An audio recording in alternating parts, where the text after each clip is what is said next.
Janamaithri police സ്റ്റേഷനിൽ അകത്ത് നടക്കുന്ന സംഭവങ്ങളാണ് ഇപ്പോൾ നമ്മൾ പുറത്തേക്ക് കണ്ടുകൊണ്ടിരിക്കുന്നത്. അവിടെ CCTV വെക്കുന്നത് എന്തുകൊണ്ടാണ്? കാര്യങ്ങൾ സുതാര്യമാക്കാനാണ്. ആ സുതാര്യമാക്കുന്ന ആക്കാൻ വെച്ചിരിക്കുന്ന CCTV ദൃശ്യങ്ങൾ കൊടുക്കാതിരിക്കാൻ പരമാവധി ശ്രമിച്ചു.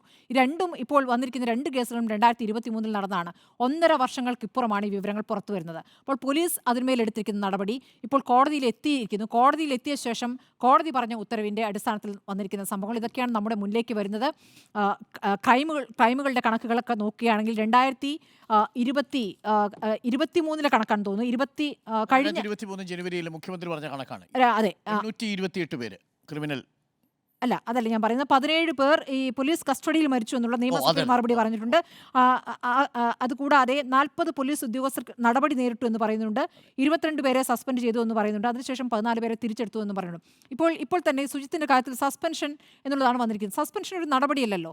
ഒരു ആരോപണം വരുമ്പോൾ മാറ്റി നിർത്തുന്നു എന്നത് മാത്രമാണ് നടപടി എന്ന് പറയുന്നത്. ഇവർക്ക് യഥാർത്ഥത്തിൽ ഗുണ്ടായിസം കാണിക്കുന്നു എന്നുള്ളതാണ്. ഗുണ്ടായിസം കാണിക്കുന്നവർക്ക് പ്രചോദനമാകുന്ന അല്ലെങ്കിൽ അവരത് ചെയ്തോട്ടെ എന്ന ഒരു സമീപനമുണ്ടോ എന്ന് സംശയിക്കേണ്ടതുണ്ട്. പോലീസിനകത്ത് ക്രിമിനലുകൾ എത്രയുണ്ട് എന്ന കണക്കെടുക്കേണ്ടതുണ്ട്.